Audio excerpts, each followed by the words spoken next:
Agile for Humans is brought to you by Audible.com. Get one free audiobook and a 30-day free trial at www.audibletrial.com/agile.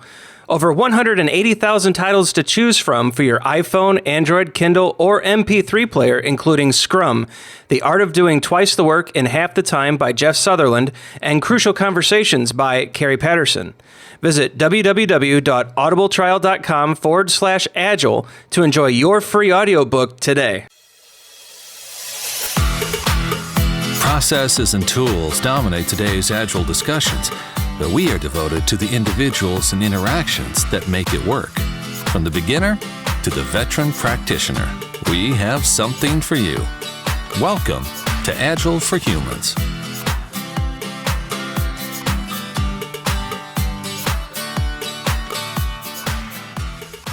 All right, welcome to this week's episode of Agile for Humans. Joining me tonight, a podcast favorite, a listener favorite, Mr. Don Gray. Don, how are you doing? And my booking agent. So Don has become my booking agent, and he's also cost me a fortune at Amazon.com because he keeps recommending books, but I love it. Don, how you doing? Doing wonderful. Thank you, Ryan. Hey, great to see you again. Glad you joined us. Also joining us, manifesto signer, author, coder, all-around great guy, Andy Hunt. Andy, how are you, sir?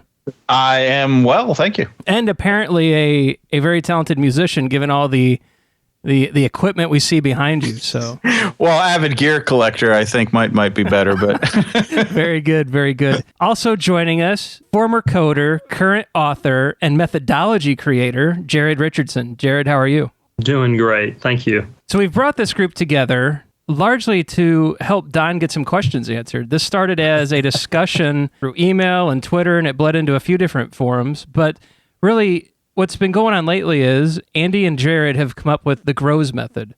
And so I'm going to let them kick off what this is about. It's also an opportunity to get some questions answered. They're onto something interesting here with adopting Agile and really inspecting, I think, systems of work. And I really, instead of me butchering it, I'd love for Andy or Jared to kick it off with what it is. And then I know Don and I have a number of questions about this really fascinating methodology. The TLDR version, I guess, is that, we've been running around, I was with the 17 guys who wrote the Agile Manifesto back in 2001.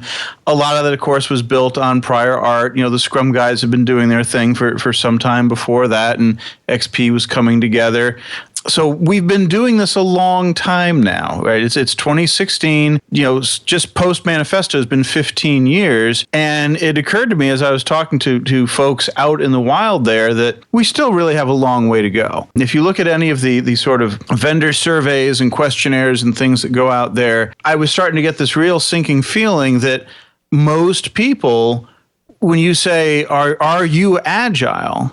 They say, oh, yes, we're doing Agile. And it turns out that they say they're doing Scrum and they do half of it and they're doing that poorly. So they're really not there. And it became increasingly frustrating to realize that people were celebrating the practices, almost reverentially focusing on, I'm going to be the best person at backlog grooming or whatever they call it now. Or I'm going to be, we're really going to focus on perfecting the stand-up meeting and all the ceremony, and completely losing track of what it meant to actually be agile and not do agile. So Jared and I started talking about this. A couple things kind of came up and occurred to us of how maybe we've gone wrong over the years. It'd be great to tell people, forget practices entirely. Practices are meaningless. It has nothing to do with it. It's all about the principles. But the problem, of course, is you can't just give principles to a beginner. They don't have enough experience to know what to do with that yet. So you've got to have practices in there, somehow, but you've got to evolve them so that they appreciate why they're doing these things and be able to apply the principles when the going gets tough and they get beyond the beginner stage. And none of the existing methods really address this kind of progression. So, you might say, okay, well, we can do this for adoption, but it goes beyond just adoption. You've got to start with adoption and actually look at growth kind of all the way through. And that's sort of where we started from. So, question. When you say method, How do you use that word? What does it mean to you when you say method? I use it in the loosest possible sense. In the least formal, most generic, we call this a method because it's a convenient shorthand. We could debate whether it's a method, a framework, or just a collection of agile ideas. So no, I don't use the word with any technical precision whatsoever. No, that's good. It's an observation that I think a lot of us have had where the methodology became the goal, where it's, we've checked the box on these Scrum ceremonies. We have a well-groomed backlog, and it seems like we forgot the idea that we're trying to continually improve on delivering software. Exactly. And I mean, I make fun of even the term backlog grooming because it's always just, I get this mental image of monkeys picking nits off each other's backs.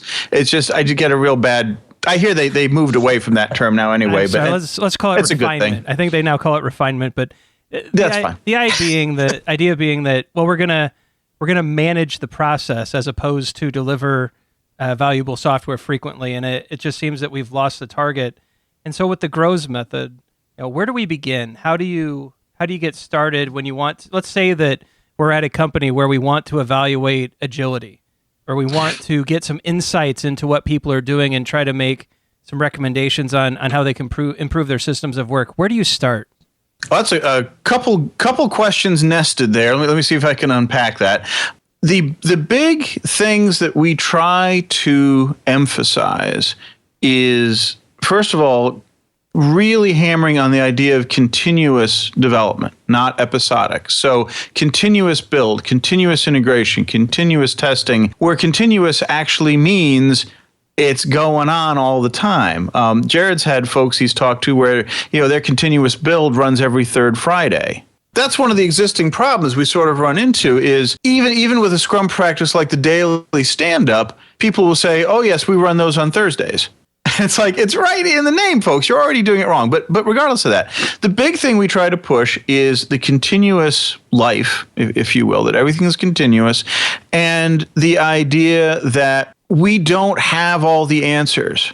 This is not the ultimate methodology in that it is not prescriptive in that you have to do this, you have to do that, you have to do the other thing.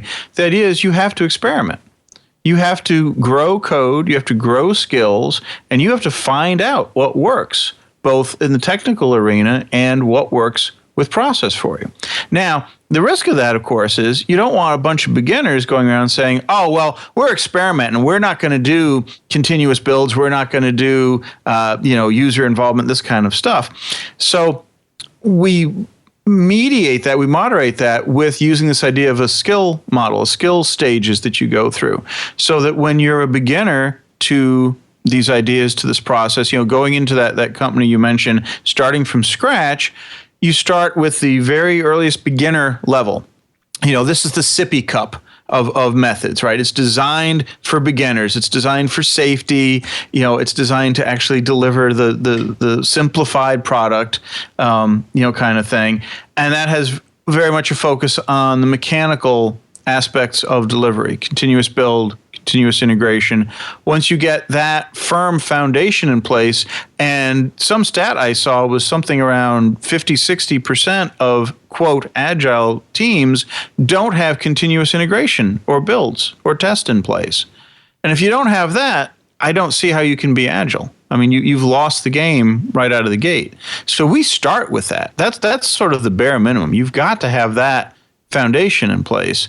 And because you're beginners, we're telling you exactly what to do. We give you checklists, do this, do that. But then moving along past that, we start introducing other practices to get executives involved, tell them how to interact with the team, get users involved, and move up through the skill hierarchy to get everything going that you eventually need.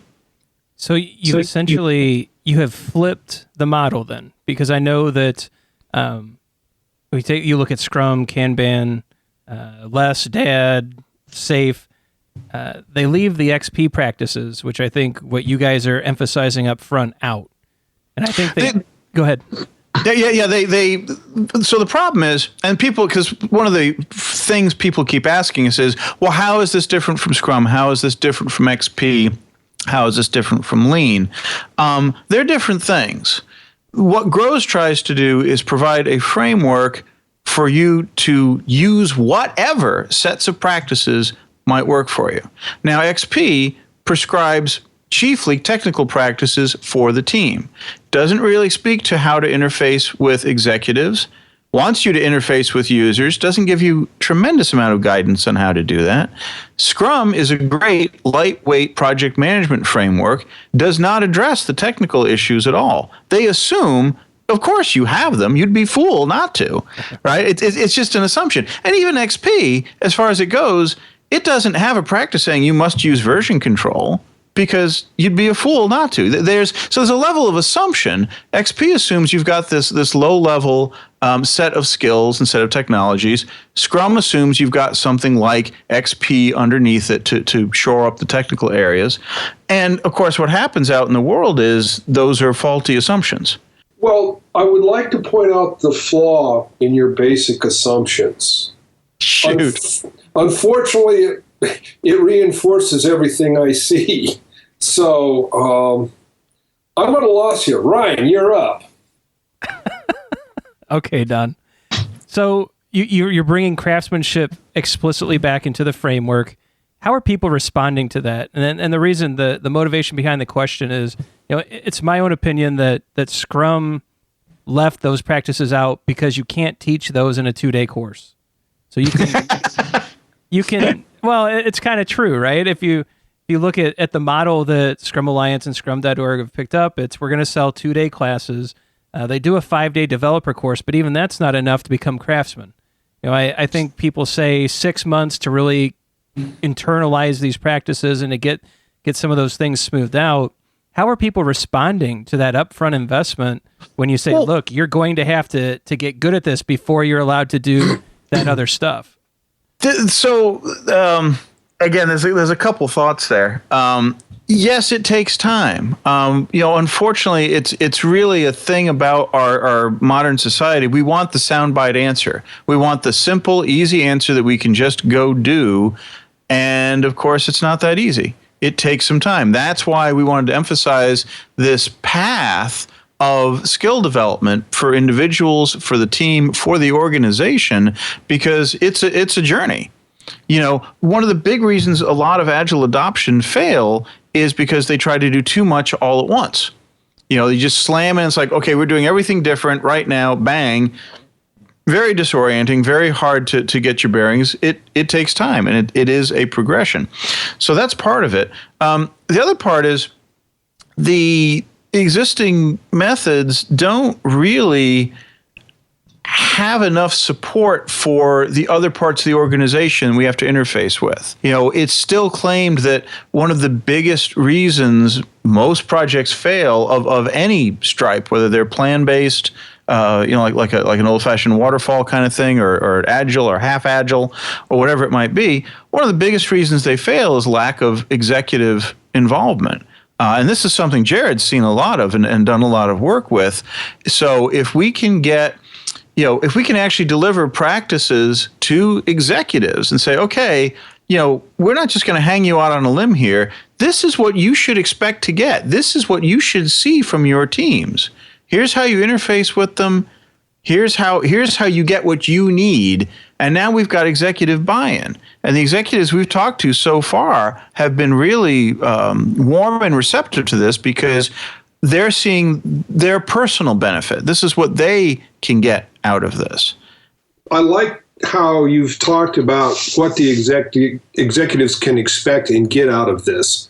But once you start doing different activities at the development level and create different expectations, since organizations are fractal, if you create change at the developer level and don't ripple that change up to the executive level, eventually you're going to hit a barrier and things are going to stop and it's going to ripple back down and we'll have yet another failed change. So how does GROWS support and advise executives how their roles shift? Now, by executives, I'm talking mainly middle managers, possibly to the lower level. I mean, if it gets to the C level, that's great. But what's in it for those people so that they understand how they need to change to support what's happening at the production level? There's so many places I wanted to jump in. So let me wind back just a little bit. So the underlying growth model Andy's been talking about, and the learning model, we're based on the Dreyfus model of skills acquisition, right? So beginners need steps. You get up to, halfway, you're great at recipes, you can follow steps, and at the top, you're self-actualized, and you can do principles, intuition. But it's an explicit path that a lot of other methodologies just say, oh, by the way, inspect and adapt. You know how to do that. And we're from day one saying, here are the steps for you, the beginner. And as you move forward, this is the explicit growth path, and we guide you in that direction. Now, when we get to executives, almost every client I come into, you talk to the executives and they say, I have no insight as to what they're doing. I do not understand the development process. I don't know how much progress they're making, and they can't deliver on time. So what that turns out to be most of the time is that the development vision for the teams is not the technical vision. And they've done a very poor job of communicating that. They've tried to use mission statements. And you go in and say mission statements are a poor way to communicate to technical teams, and the executive becomes insulted, right? I'm an executive. I know what I'm doing. You say, well, you point out Dilbert and mission statements, and they sort of wake up to it. And we talk about breaking down the work, decomposing it in a very clean way from those initiatives that'll take a couple years down to your epics, your features, your stories, so that we actually get the team working on what they want them working on, as opposed to what the development team thinks the executives want them to work on. We talk about the 3 R's, right? We want the teams working on the right rhythm, which is the Scrum type cadence. We want the normal iteration of work. Number 2 is the right vision, which is where we have to engage the executives. Just like you said, Don, I call them grass fires. You have an agile adoption, and you start ground up, which is what I used to do. I was a developer once upon a time, and you work with all these teams, and everybody loves agile, and they get all happy, and then the economy contracts, you miss a deadline, the company stumbles, and the executives whiplash you back, and you have what Don just called another failed agile adoption. We have to start at the beginning. So right vision is getting the executives actually communicating effectively with the teams. And once we've communicated the right technical vision, let's show them how to measure that. And I love the burn up, not the burn down, because it hides things like scope creep. But the burn up says we're shipping, 17 features in the next release. 3 of them work. So we're at 5% of the features and we burned 80% of the budget. Do you think we'll be on time? The answer is no, right? Just like we come in for the developers and say, here are a set of steps. We also come in with the executives and say, here are a set of steps. We're going to start with sharing the vision effectively, and we're going to start with measuring progress effectively. Point I want to jump in there that's real important, because you mentioned going in and telling the executives what they're doing is wrong, or they don't know what they're doing, and obviously annoying them or stepping on toes with that sort of thing. One of the important side effects, I suppose, of the Dreyfus model of skills acquisition is the fact that it is a per skill model. So you may be expert at management, at skydiving, at cooking, at whatever, and a beginner at making souffles, at skiing, at whatnot. So one of the things is when you're going in to start a new adoption with something like Grows, everyone's a novice, because by definition, a novice has no experience with this particular thing. So it's not that anyone's stupid or ignorant or anything else. It's just everyone's inexperienced. So that's easier to say, yes, of course, you're a novice at this. You don't have experience with it. And as a novice, here's what we've got set up to make this work. Most of the executives we talk to are grateful for the guidance and help. And it's a question of trying to manage something nebulous. And we come in and give them concrete steps, and they say, thank you. It's not been a lot of pushback. Yeah, I like the stages and the actual skills within. in my, as I distill this and I internalize it into my own words, it looks like you've really embraced incrementalism.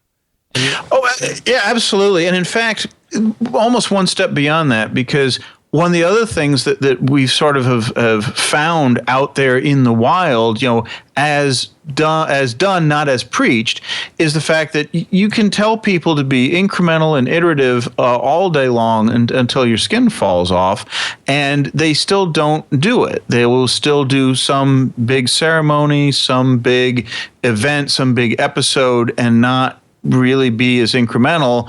There's a running joke about having a 30-day sprint that's really just a series of small waterfalls, because they're just not getting the whole incremental thing. What we've found is that if you use the tracer bullet analogy to describe thin vertical slices of functionality that go end to end through the proposed system, and being able to refactor and change that as you go along and as the system grows, just by that change in terminology and change in visualization, all of a sudden, more folks are getting it. They're like, oh, I understand. Right? Jared's had this happen. He's gone in. These people have had Scrum training. They've had all kinds of consultants come and whatnot, and they say, I don't get incremental. And he'll explain tracer bullets to them. They're like, oh, I understand that. I can do a tracer bullet.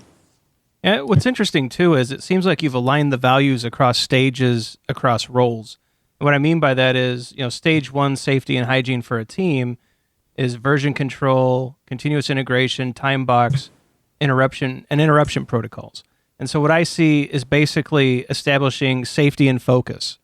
And when I look down at the method for executives, your stage 1 in safety and hygiene is vision and process management, which again is safety and focus.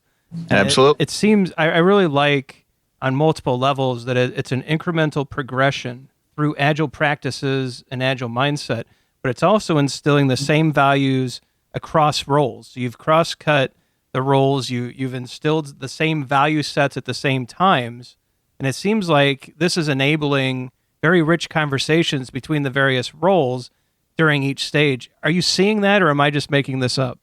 Oh, no, that was absolutely the plan, and we're certainly seeing some of that, but you have to remember, this is still really embryonic. This is really early days. I think the day I put the website up, I had people email me and say, how many people have adopted Grows yet? And it's like, dude, I literally just put the website up. This is still very early.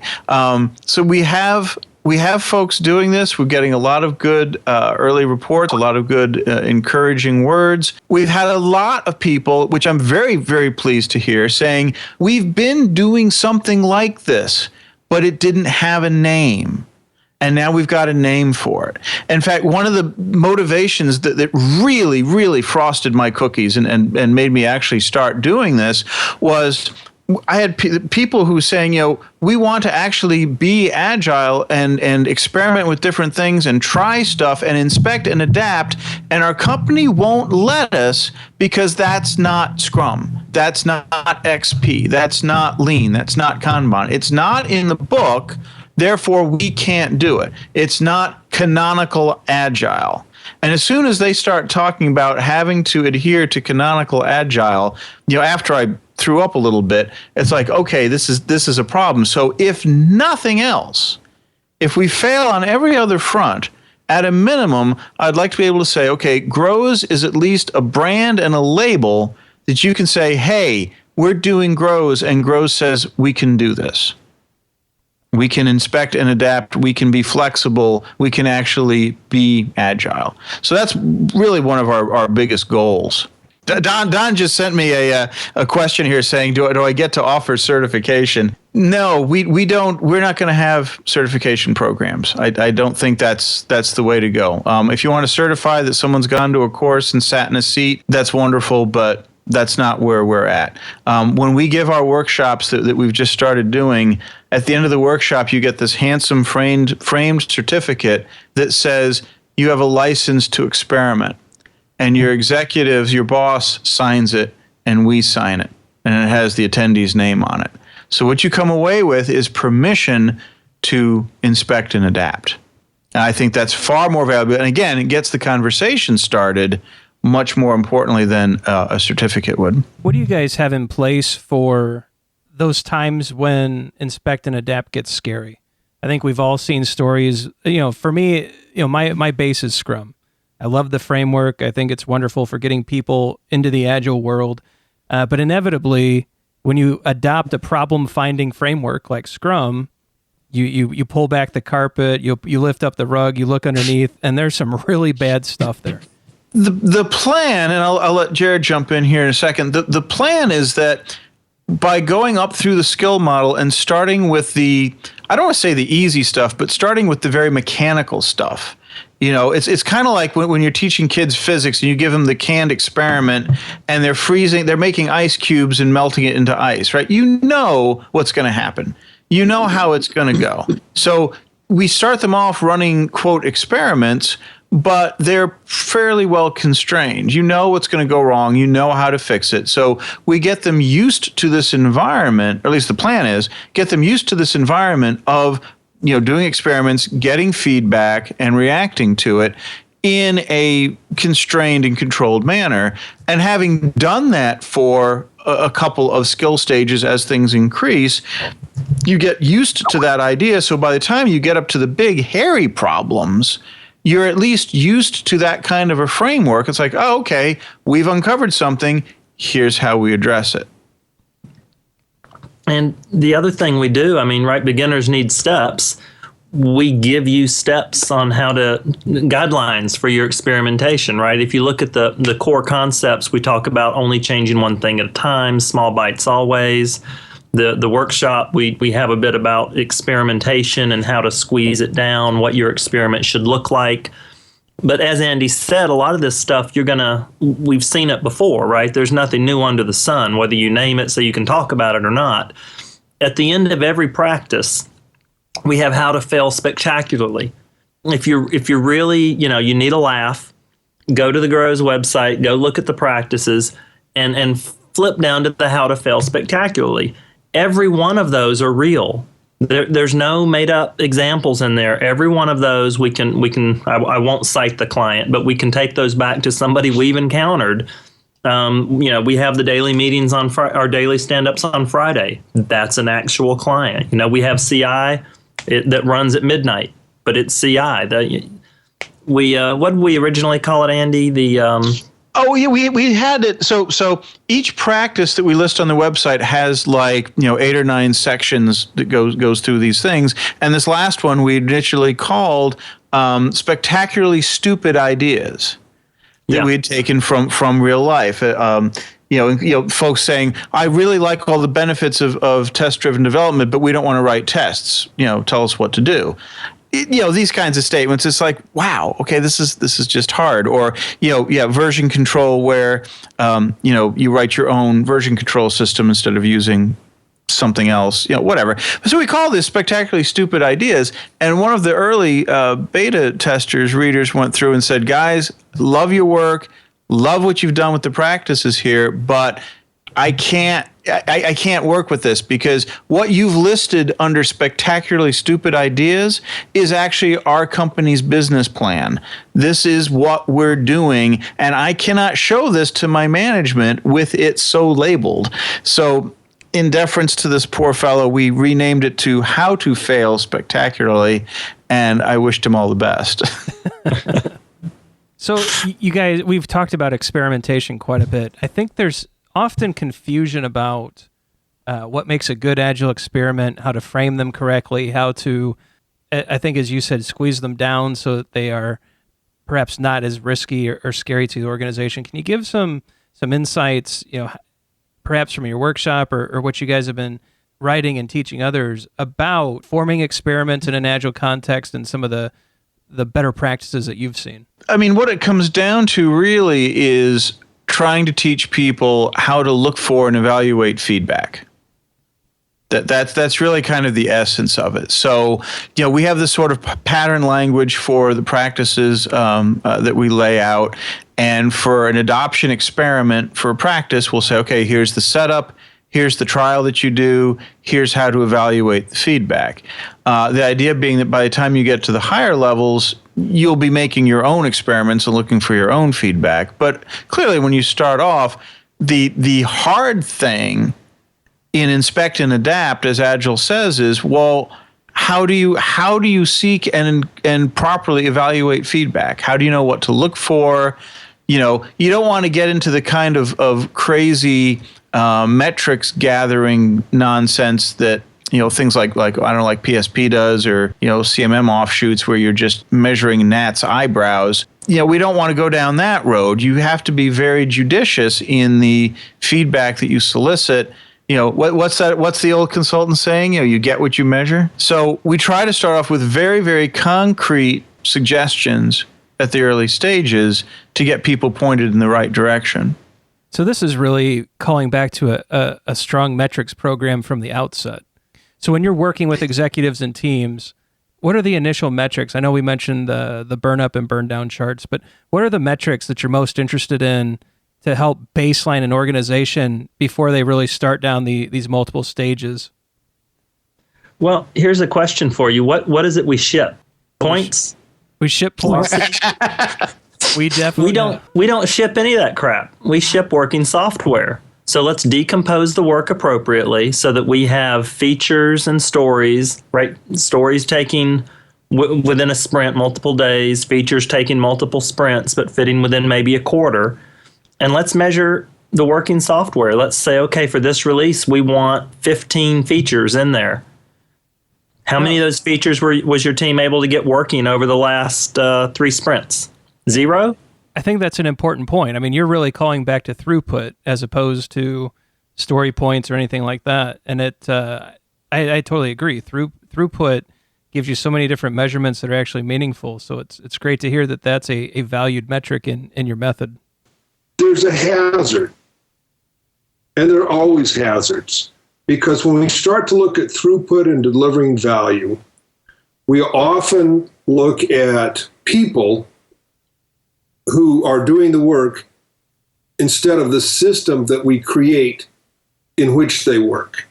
And so as an executive, I have the ability to create a system.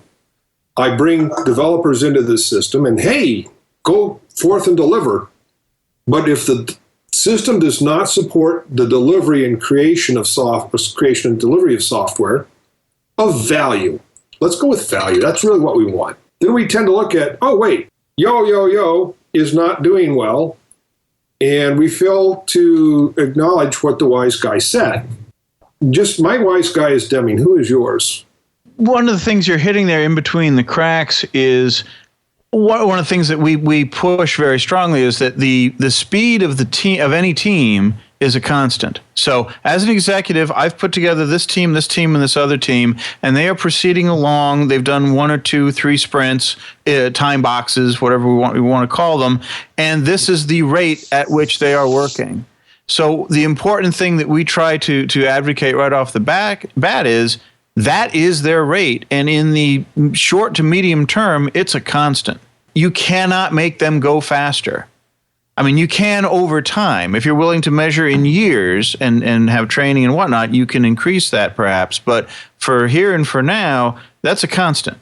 So with that constraint that, okay, you've got these teams, small, stable teams. You're not whipping people around because we know that's more effective and more efficient. With the team set up the way we recommend, their speed is a constant. Now, with that and measuring their actual output, now you've got some hard decisions to make. In the same vein that Don was talking as well, we also very much encourage you to not bonus the individuals.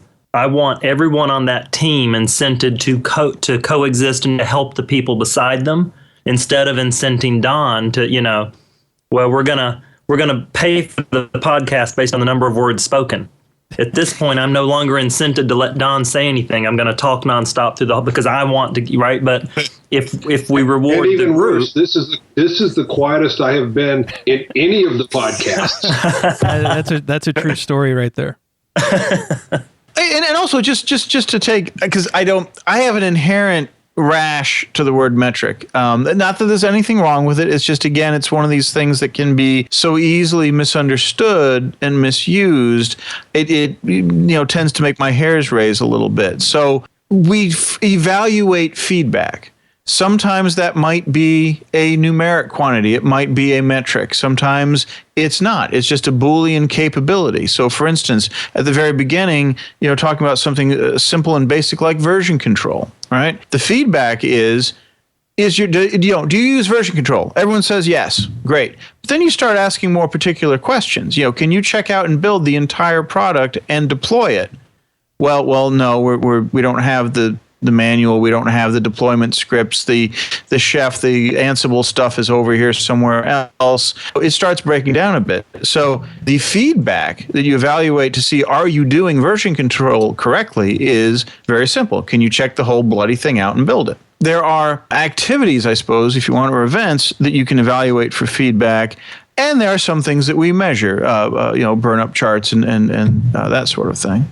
So what I like, Andy, is that both you and Jared, you're making regular callbacks to delivering software.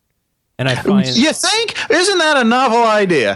Well, if you One would hope that's the point of the activity, yeah. But if you look at the marketplace, and I always think back to something like SAFe, where it's not necessarily explicit that that's the goal. So that's the problem, though, right? An executive comes in and there's a problem with their software division. And they say, how do I solve it? I don't want to understand that. I want to write a check. And a consultant comes in, and there's some good ones, but I've met a few slimy ones who say, ooh, just write this check. We'll take this many thousands of dollars. We'll train your division Monday through Thursday. And on Monday, you're now agile. Go do SAFe. It's an event. Yeah. And what do they say from then on? I don't know. What should we do in that situation? What does it say on the SAFe website? They've given them permission to not think, to not worry about the software, to not worry about the output, which is not what the people who wrote that wanted them to do, but it becomes a Bible to them, right? It's those level 3 recipe folks on the Dreyfus model. They're halfway up the chain. They know how to follow directions, and they cling to those directions like a drowning man. Scrum, as several of us have said, is an excellent project management methodology, right? But the problem is when people cling to the practices and they're still doing Scrum 3, 4, 5 years later the same way they learned it in the class. Right. And they're only concerned with replicating what they were taught, not inspecting and adapting, which is what they were told to do. I like that emphasis. And I think it's important that we always think about working software, and that's where we should be. Some of the things that I think about is, as we're taking incremental steps through different roles, we're leveling people up through these stages. It seems like you really need an excellent Agile coach present to guide this. Is that a fair statement, that this is definitely one of the prerequisites of being able to do the growth method? No, so here's the problem. It's great if you can get one. And that's true whether you're doing Lean, whether you're doing XP, whether you're doing Scrum. If you have someone with the voice of experience on your side helping you, and you can mine that experience, that's a great thing. I wish everyone had that opportunity. The sad fact is there's just not that much experience to go around. It's harder to find a great coach maybe, than it should be. They're out there, don't get me wrong, but there's an awful lot of folks where that's really just not a viable option for them. They just don't have that. So what we are hoping to try to skate over that a bit, again, is going from the very firm rules-based approach for the novices to help them gain some level of experience and expertise in a safe manner and build that up enough so that by the time they get farther down the line, they've got at least some relevant expertise, some relevant practices that have been ingrained, moving them toward the principles to try to get around that issue of not necessarily having a coach. Still, I would love it if everybody had a great coach. That'd be wonderful. So Andy, Jared, you guys have put together a great method that is focused on software, that's trying to make people self-sufficient and without a certification path. This is a horrible business model, but it is an absolutely wonderful, I think, means to teach people Agile and to level them up incrementally and to make sure that craftsmanship is baked in.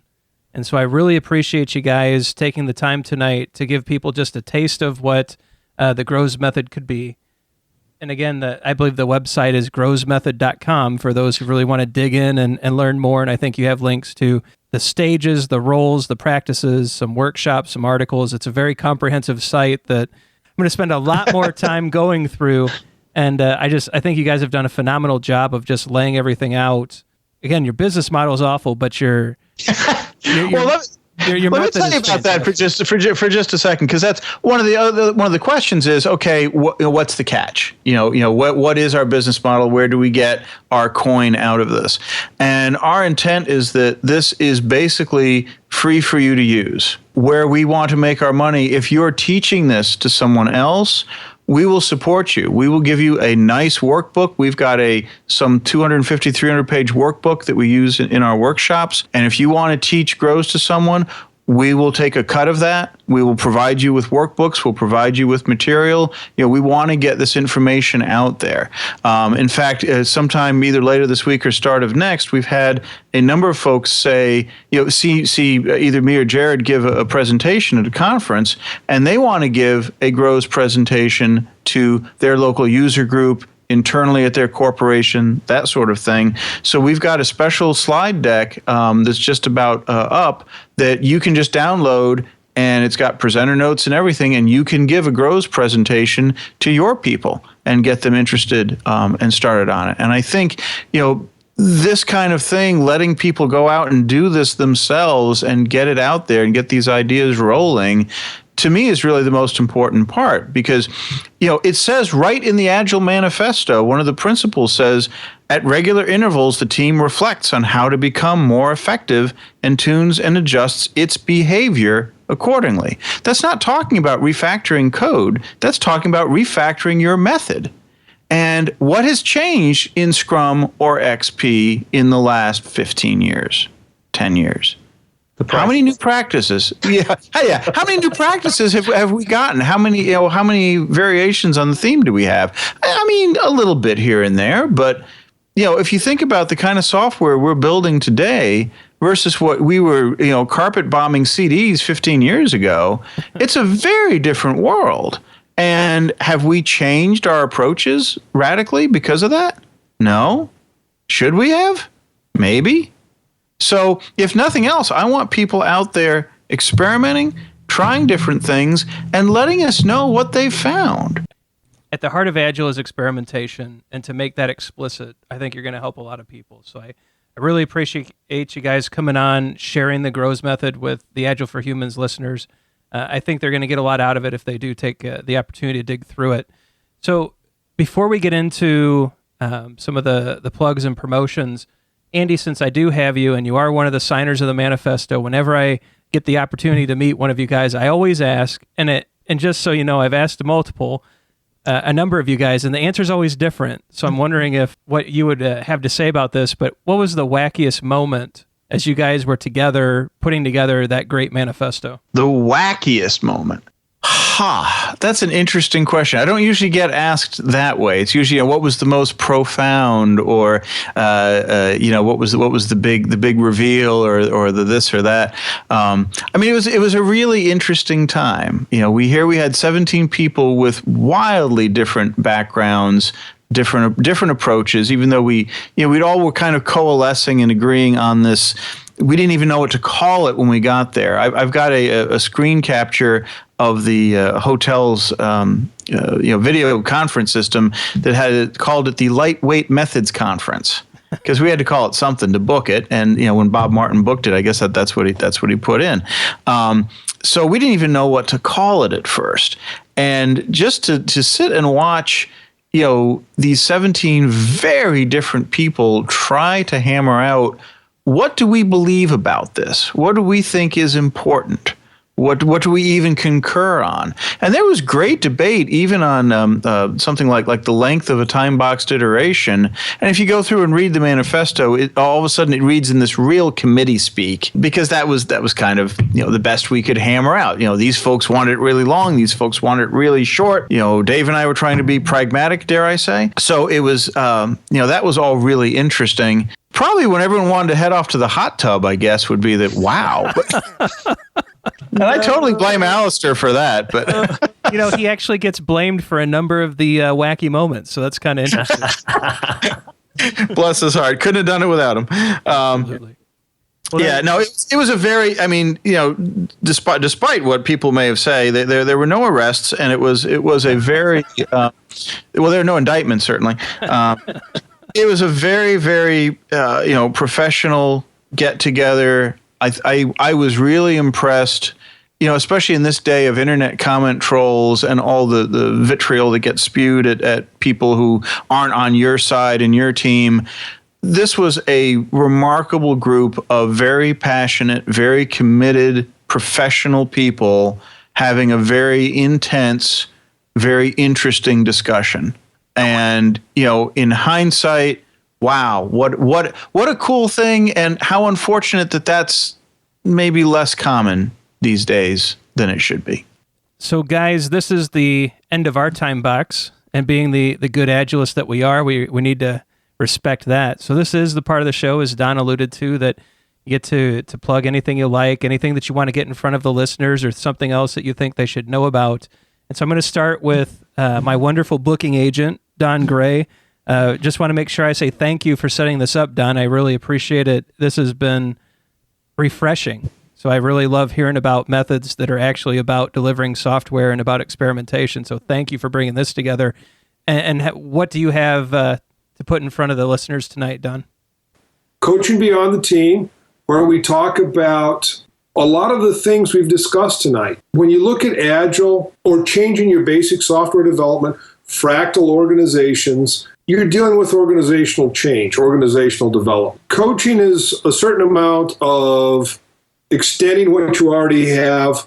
It also involves dealing with and working with those outside the environment in which you're working and coaching. And that's sort of the foundation for Coaching Beyond the Team. Esther and I have been doing this workshop for, 4 years now. Our next workshop is in Costa Mesa, California, September 13th and 14th, maybe 14th and 15th. Find out more at coachingbeyondtheteam.com. Now, for those who are listening to this podcast, there will be a code called Agile for Humans. The Friends and Family Early Bird discount has expired, and that will get you the Friend and Family discount for the Coaching Beyond the Team workshop in Costa Mesa in September. Well, Don, we really appreciate that, and hopefully some of the listeners can get out there and join you in California. It should be nice that time of year. So it's also in conjunction with an Agile conference, isn't it? It's the 2 days before Agile opens Southern California. There you go. So that's a great conference. And Esther and I are both going to the conference the next 2 days after the workshop. Excellent. So that's a great opportunity to get a lot of time with Don and Esther, and I hope that many of our listeners take advantage of that. So Don, thank you very much for that, and please be sure to thank Esther as well.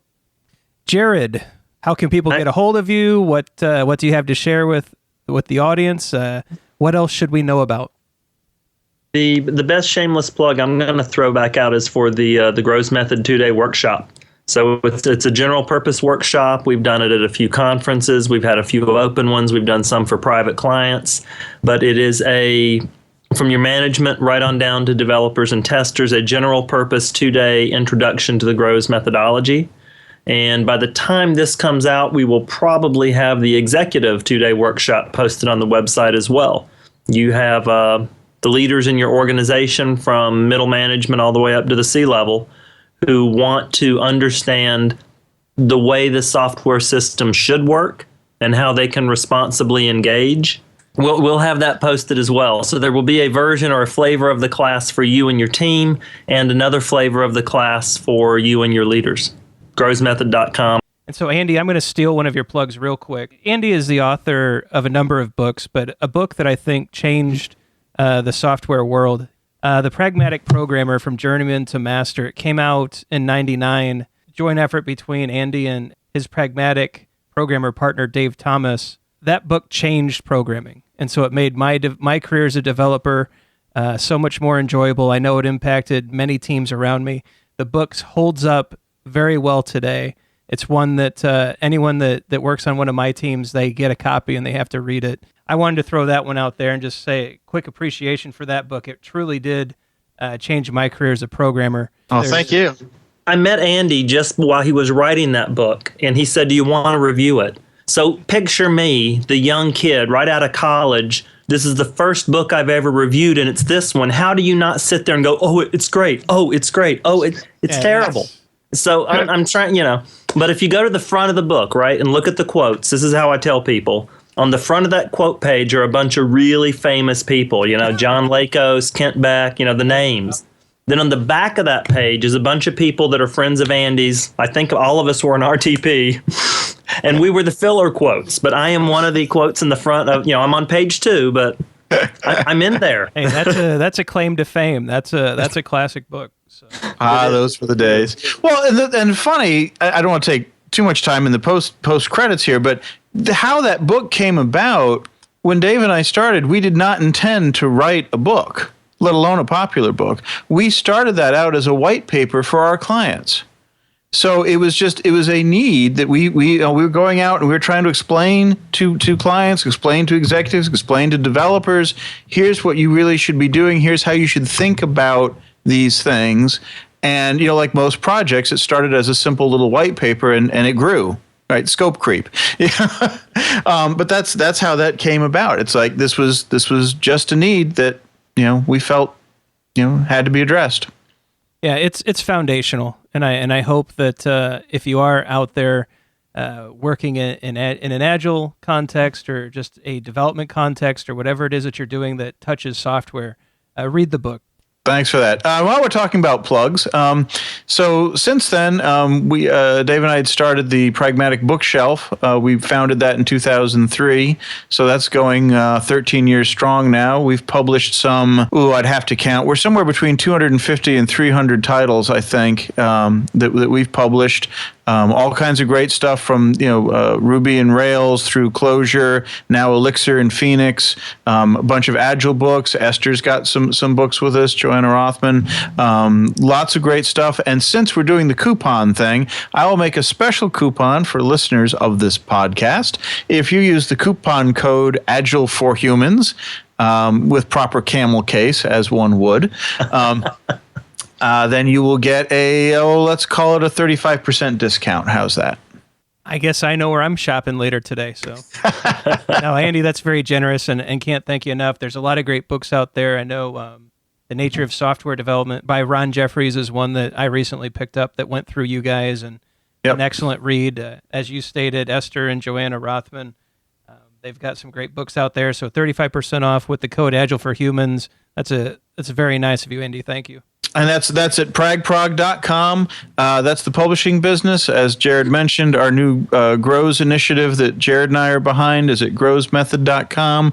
And my personal website is at toolshed.com, where you can find out where I'm speaking and what I'm up to. And on Derek Siever's advice, I have a Now page. So if you go to nownow.com, it lists everyone who has a Now page on their site. And this is something you keep up to date to say, this is what I'm working on. This is what's cool. This is where I'm at. Very good. And I'm your host, Ryan Ripley. Not too many plugs for me this week. I just wanted to remind people I'll be at Agile 2016 this year. I'm speaking about the business of Agile, better, faster, cheaper. And to give away some of the story, it's a myth, and we're going to talk about better words to use when you're discussing Agile. But the talk is better, faster, cheaper. And I hope to see as many of the listeners out there in Atlanta as possible. I'm really looking forward to that meetup. But other than that, just want to thank the listeners for sharing the show. We get a lot of great tweets, emails, messages on the site. The download numbers are going through the roof, so that I know that all of you are sharing the show and cannot thank you enough for doing that. So again, thank you for all that you do. Thank you for being here, listening. Don, Jared, and Andy, thanks for this fun discussion, this refreshing discussion about experimentation, generating insights, and actually doing something about them so that we can deliver software. It's far too novel a concept, which is both good and bad, I guess. But I really appreciate that. And that's all that we have for this evening, everyone. Have a great night. Thanks for listening to Agile for Humans. Let's keep the conversation going. Drop us a question on Twitter @AgileForHumans or visit agileforhumans.com.